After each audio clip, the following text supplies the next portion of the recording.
Hello दोस्तों, welcome back to LR chemistry YouTube channel.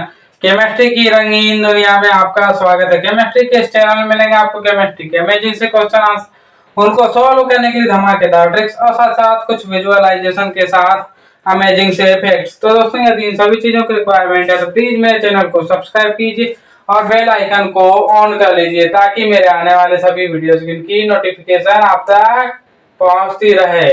तो दोस्तों, जैसे कि आप जानते हैं कि मैंने स्टार्ट किया हुआ है चैप्टर नंबर 6 थर्मोडायनामिक्स। तो थर्मोडायनामिक्स में मैं जो है आपको टोटल मैंने अभी तक आपके 7 लेक्चर अपलोड कर दिए थे और कल मैंने आपके लिए एक फैक्ट अमेजिंग से फैक्ट्स दोपहर में अपलोड किया था मैंने, जो कि मैं इन्हीं 7 लेक्चर में, जिसमें 6वां लेक्चर था उसमें एक सही विकल्प वाला क्वेश्चन आया था या फिर फैक्ट्स कह दे। तो उसमें मैंने बताया था, बोला था कि एक शॉर्ट वीडियो के जरिए आपको उसको बताया जाएगा। तो कल छोटे से वीडियो के सहारे बता दिया था मैंने। तो दोस्तों, आपको वह चीज तो समझ में आ गई होगी जो थी कि जो क्या थी अपनी डेल्टा यू बराबर 0 और डेल्टा एच बराबर 0 ये क्यों होता है ये हमने बताया हुआ है। तो दोस्तों, इसी के साथ अब हम आगे बढ़ते हैं अपने लेक्चर सीरीज में और हम बात करेंगे आज हम अपने अगले लेक्चर, जिसमें कि फर्स्ट लॉ जो हमने पूरा कंप्लीट कर चुका है, first law plus enthalpy. First law plus enthalpy complete कर लिया हमने। तो इन दोनों पर आधारित कुछ न्यूमेरिकल्स होंगे जो कि इस वीडियो पर, और अगर से हो जाए तो इसी में, नहीं हुई तो फिर अगले वीडियो में आपके कंप्लीट कराए जाएंगे। तो आइए अब हम अगले स्लाइड में चलते हैं, जिसमें हम लेकर के चलेंगे आपको एक अमेजिंग से न्यूमेरिकल में। अब हम बात करते हैं इस क्वेश्चन की, जिसमें बोला गया for which reaction delta H is less than delta E. मतलब कि निम्नलिखित में से किस रिएक्शन के लिए डेल्टा एच का मान डेल्टा ई से कम है। तो रिएक्शन जैसे कि दी हुई है, PCl5 का विघटन है, H2 है और I2 से जो है हाइड्रोजन आयोडाइड का बनना है, CaCO3 का विघटन है और अमोनिया का बनना। ये जो है ये सभी रिएक्शन है। तो जिसमें से ये हैबर विधि है आपके लिए फेमस, जो है अमोनिया बनाने की फेमस विधि है। तो आइए अब हम बात करते हैं। तो इसके लिए आपने एक सूत्र पढ़ा होगा, ये डेल्टा एच बराबर delta E plus delta NG R T. अब यहाँ पर आपको बता दिया जाए कि जो है आपका डेल्टा ई यहाँ पर कांस्टेंट है। नहीं, यहाँ डेल्टा ई और डेल्टा एच के बाद एक संबंध बताया गया है, यानी बताया नहीं, पूछा गया है। और यहाँ आर तो हमेशा गैस नियतांक है और ये हमेशा कांस्टेंट होता है, और टी भी यहाँ पे कांस्टेंट है, कांस्टेंट। चलिए आइए, ये कांस्टेंट है और ये भी कांस्टेंट है। तो अब ये कहीं ना कहीं बात आएगी, इन दोनों के मध्य जो संबंध बताया जाएगा वो इस डेल्टा एन जी के भरोसे ही बताया जाएगा, जहां पर डेल्टा एन जी का मान ऋणात्मक आएगा, नेगेटिव। डेल्टा एन जी अगर से नेगेटिव है, डेल्टा एन जी नेगेटिव अगर से नेगेटिव है तो आपका डेल्टा एच बड़ा हो जाएगा डेल्टा ई से, और यदि से ये पॉजिटिव हो गया तो संबंध पलट जाएगा, और यदि डेल्टा एन जी जो है आपका 0 हो गया तो ये संबंध कुछ इस तरीके से बन जाएगा, मतलब डेल्टा एच बराबर डेल्टा ई हो जाएगा। तो ये रहे कुछ यहाँ पर फैक्ट्स कि जो है जितनी भी बात है वो आपके डेल्टा एन जी पर ही आएगी। जब डेल्टा एन जी पर आएगी तो आइए हम सारी रिएक्शंस के लिए डेल्टा एन जी का मापन करते हैं।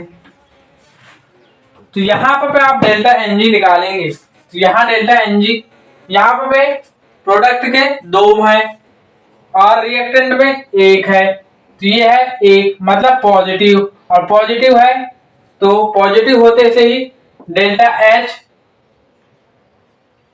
जो है आपका डेल्टा एच छोटा हो जाएगा डेल्टा ई से, और जी हाँ ये रिक्वायरमेंट है।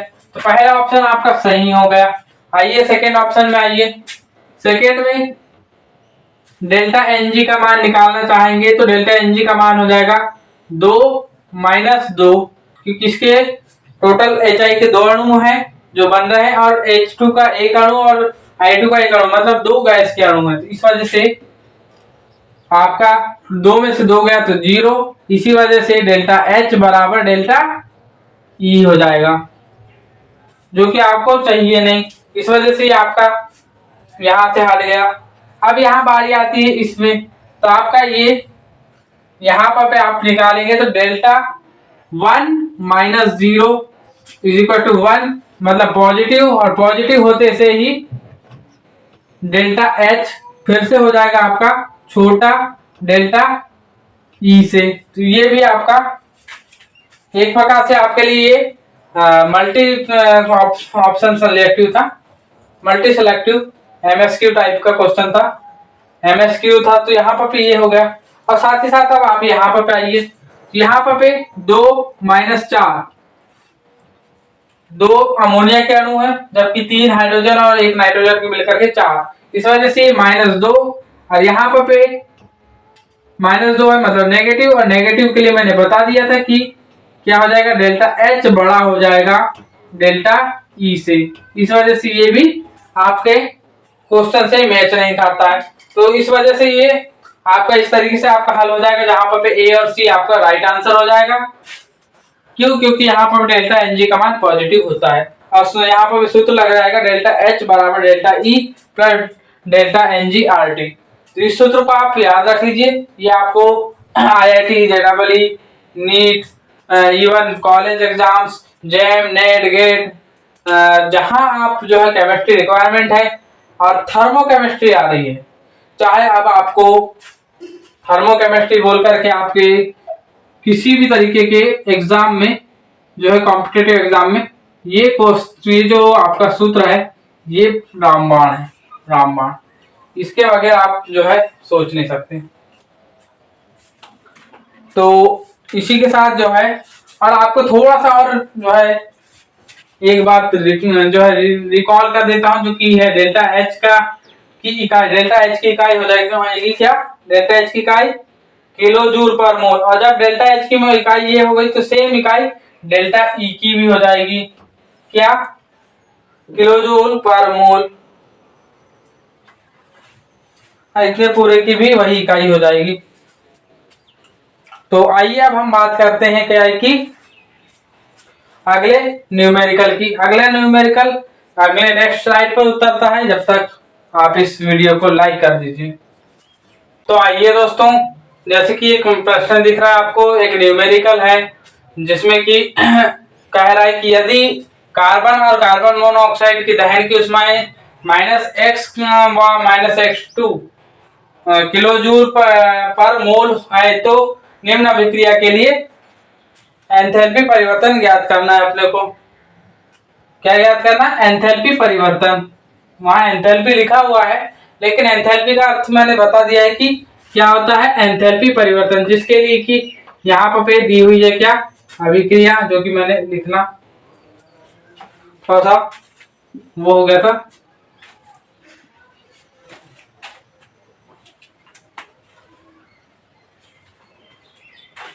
और ये एंथैल्पी होगी, विरचन की एंथैल्पी ज्ञात करना है। तो यहाँ पर आपको बता दिया जाए कि इस रिएक्शन को आप जो है किस तरीके से प्राप्त करेंगे, आप बताइए। विरचन की एंथैल्पी है, पूछा क्या है कि विरचन की एंथैल्पी, तो इसे कुल मिलाकर के सबसे पहले दिया है कि जैसे लिखिए दिया है में देख सकते हैं आप C+O2, CO2 बनेगा, और जो इसकी जो दहन की एंथैल्पी है वही इसकी विरचन की भी एंथैल्पी बन जाएगी। यहाँ पे दहन की एंथैल्पी क्या है,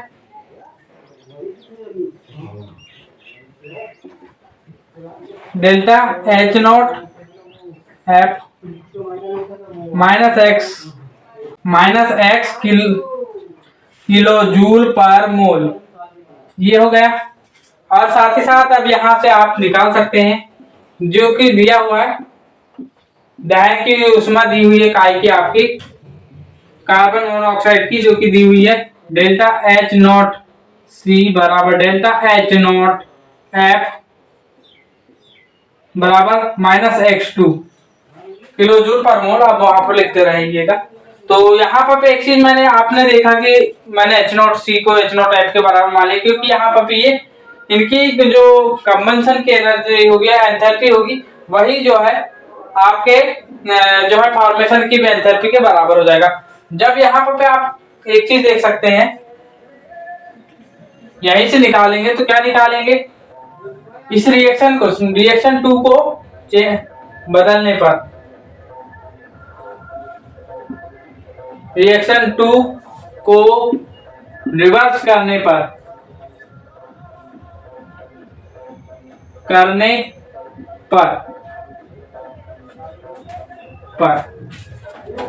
तो आप देखेंगे कि CO2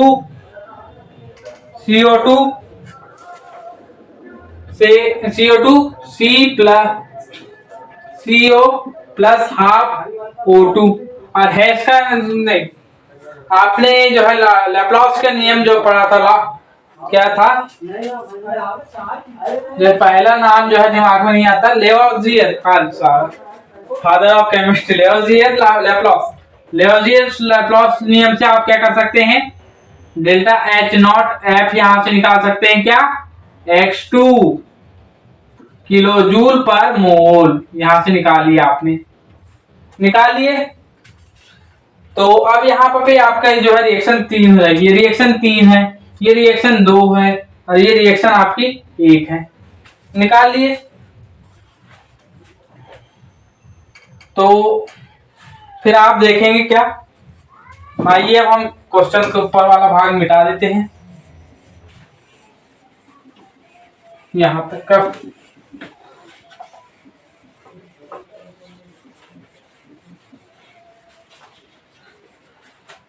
तो यहां पर आप देखेंगे रिएक्शन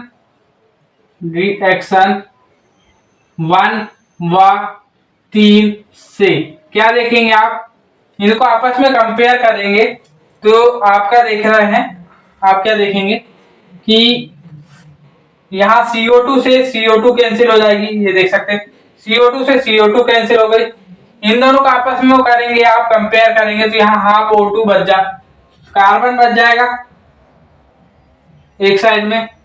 अब यहाँ पर भी कार्बन के बाद आपके पास हाफ O2 बच गया है। अब आप देख लीजिए ना इसमें कुछ बच रहा है ना इधर कुछ बच रहा है, तो इसके लेफ्ट हैंड साइड में कुछ नहीं बचा। अब राइट हैंड साइड में आइए, अब यहाँ तो CO2 तो था लेकिन वो कट गया, अब यहाँ बच गया क्या CO, इसके अलावा कुछ बचा नहीं। तो यहाँ पर आपने क्या किए थे, अब आप देखिए एक प्रकार से किए क्या थे, 1 + 3 ये किए थे आपने। जब ये किए थे तो यहां पर भी अब आप वही कर लीजिए, तब और उष्माएं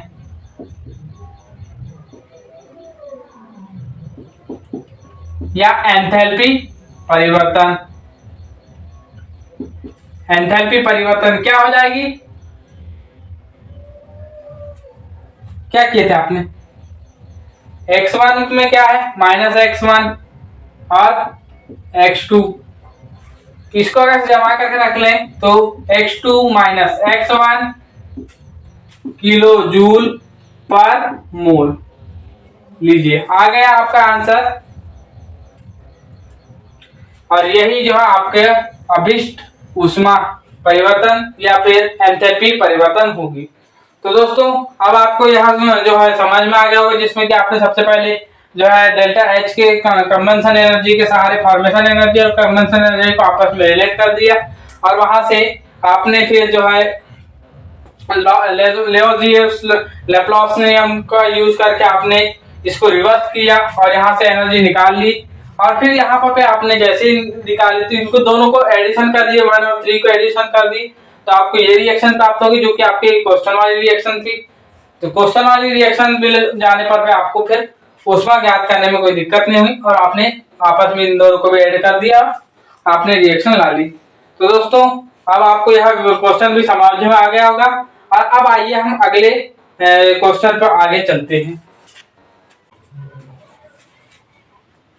तो आइए दोस्तों अभी अगले न्यूमेरिकल में आते हैं। तो यहाँ पर भी बोला गया कि निम्न चक्रीय प्रक्रम के लिए कार्य ज्ञात कीजिए। तो निम्न चक्रीय प्रक्रम मतलब इंग्लिश में बोला जाए तो find the value of work in this in the following cyclic transition. तो साइक्लिक ट्रांजिशन में अपने को ज्ञात करना है, ये साइक्लिक सिस्टम में ज्ञात करना कार्य।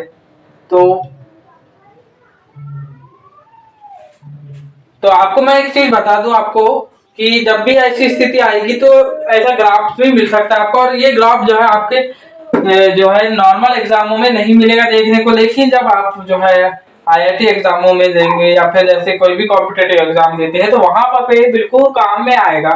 तो आइए थोड़ा बहुत तो प्रैक्टिस कर सकते हैं हम भी, कोई दिक्कत नहीं है, इतना तो कर सकते हैं। तो ये ज्यादा टफ भी नहीं है। तो आइए अब हम कहते हैं, तो जब भी ऐसा ग्राफ आता है तो उसके लिए याद रखना वर्क की वैल्यू जो है हमेशा इस स्थिति में जो है पीवी ग्राफ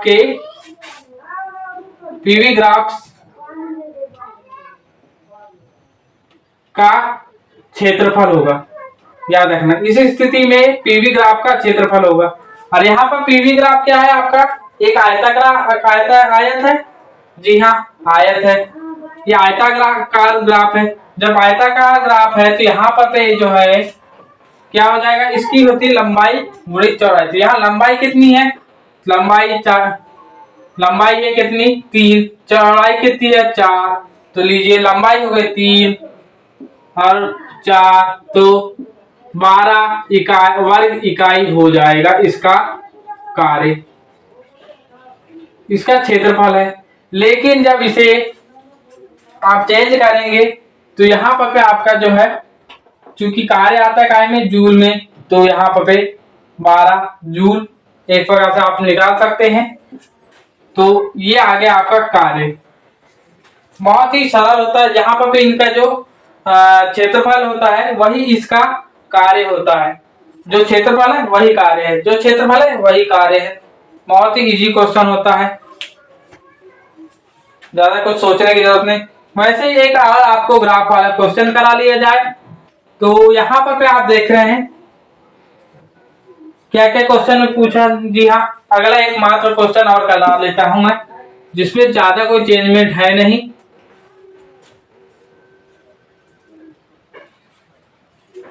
थोड़ा सा यहाँ पर आप जो है ग्राफ से आप जो है मैं नंबरिंग जो है पहले से बता दूंगा कि कितनी हाइट है कितनी क्या है। तो इसकी हाइट जो है 6 तक हाइट दी गई, जिसमें जो है पीवी ग्राफ में आपको एक चीज बता दिया जाए कि पी और वी, तो जो है आयतन इधर बढ़ता है और जो है आपका दाब ऊपर की ओर बढ़ता है। एक्स अक्ष में आयतन लिया जाता है और वाई अक्ष में दाब लिया जाता है। एक्स अक्ष में आयतन लिया जाएगा तो वाई अक्ष में दाब लिया जाएगा और पीवी ग्राफ बना लिया जाएगा। वैसे यहाँ पर हमने एक पीवी ग्राफ बना लिया, जहां पर एक जो है त्रिभुजाकार जो है आपको ग्राफ मिल गया है। तो त्रिभुजाकार ग्राफ मिला है। तो आइए फिर से अब हम वर्ग की गणना कर लेते हैं। तो वर्ग की गणना करने के लिए कुछ नहीं करना है, आपको एक त्रिभुज है, त्रिभुज का पता है आपको कि हाफ बेस इसका कितना है, तो बेस इसका 3 है। अपने को पता है त्रिभुज का जो आयत का क्षेत्रफल लंबाई गुणा चौड़ाई, और त्रिभुज का क्षेत्रफल हाफ इंटू आधार इंटू ऊंचाई, ये आप जो है याद रख लीजिएगा। तो यहीं से अब आइए अब हम बात करते हैं आधार और ऊंचाई दी हुई है 6, तो यहां से निकाल दी 2 किया 6, तो 3 गुणा 3 बराबर 9 जूल। आ गया आपका कार्य। जी हाँ आपका कार्य आ चुका है।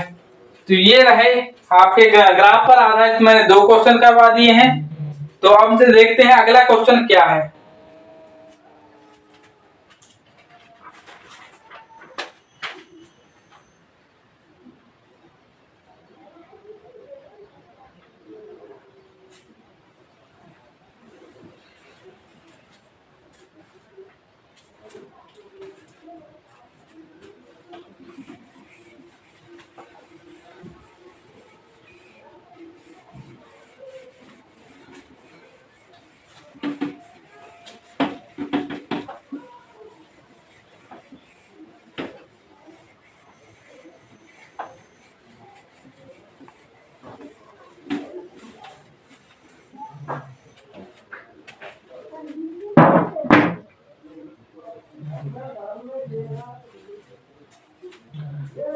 दोस्तों अगले जो है स्लाइड में आने से पहले मैं आपको बता दूं या फिर अगले न्यूमेरिकल पे पहुंचने से पहले, अभी तक आपने जो है W बराबर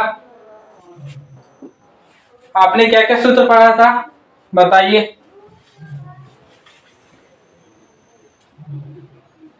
Q plus Q minus delta U,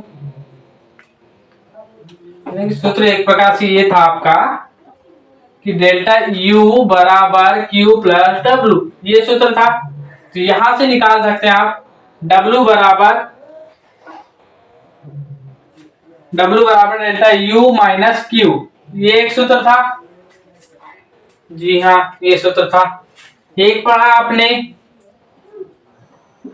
W बराबर P इंटू डेल V, जिस पर आधारित आपने कुछ न्यूमेरिकल किए और कुछ जो है मैंने अभी कुछ देर पहले इसी पर आधारित ग्राफी क्वेश्चन आंसर भी करवाए। ग्राफी विधि जो है ना इसी पर आधारित, इसी सूत्र पर आधारित थी ग्राफी विधि। फिर उसके बाद आपने क्या किया,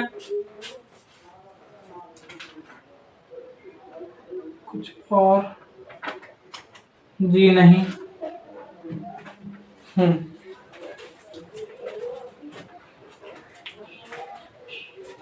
सॉरी, ग्राफी विधि में मैंने एक जो है ना आपसे थोड़ी सी गड़बड़ी करवा दी है, जो कि यहाँ पर दिख ही रहा है। जो कि ये था कि ग्राफी विधि में आपने कुछ इस तरीके के क्वेश्चन को किए। मैंने सिर्फ और सिर्फ जो है ना, मेरे पास तो इसका सॉल्यूशन तो दिया नहीं था, मैंने सिर्फ और सिर्फ जो है क्वेश्चन देख करके और सीधे आपको बता दिया था। मैंने क्वेश्चन जो इस तरीके से था, यहाँ पे कुछ इस तरीके से, यहाँ से यहाँ, यहाँ से यहाँ, ये कुछ इस तरीके से, जिसमें ये एक यहाँ पे 3 था, यहाँ था 4। तो यहाँ पे जो है आपको P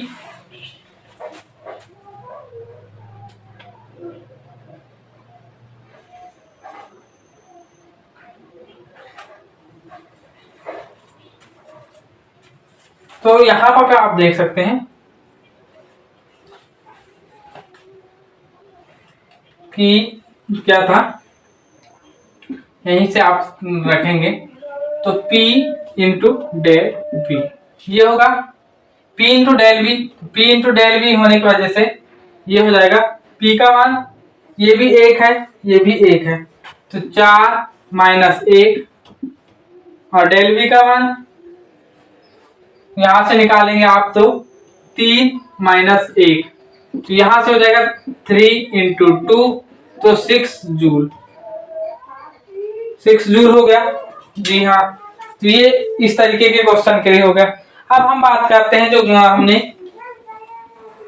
त्रिभुजाकार का किए थे। तो त्रिभुजाकार में आप अपने तरफ से सुधार लीजिए उसमें। तो त्रिभुजाकार में यहाँ पे 6 है और इसको जो है इसने यहाँ पे 2 कर दिया है। आप अपने तरफ से जब स्केल से नाप करके बनाइएगा, यहाँ पर हम जो है कैसे भी करके बना ले रहे हैं। तो त्रिभुजाकार के लिए W बराबर फिर से P इंटू डेल V, तो यहाँ पर फिर से क्या हो जाएगा, P का मान 6 माइनस 1, पहली चीज तो यहाँ पे आधार, सॉरी यहाँ पे क्या हो जाएगा, त्रिभुज है तो हाफ आना जरूरी है, हाफ आया।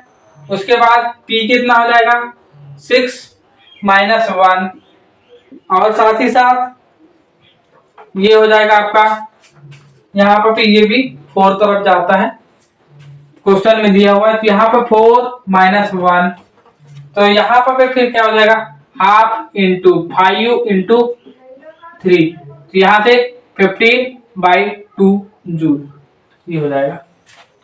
मतलब ग्राफ जहां पर पे है, यहाँ 4 में से यहाँ पर भी 1 ही था, यहाँ 1 ही है। क्वेश्चन में देख लेते हैं एक बार।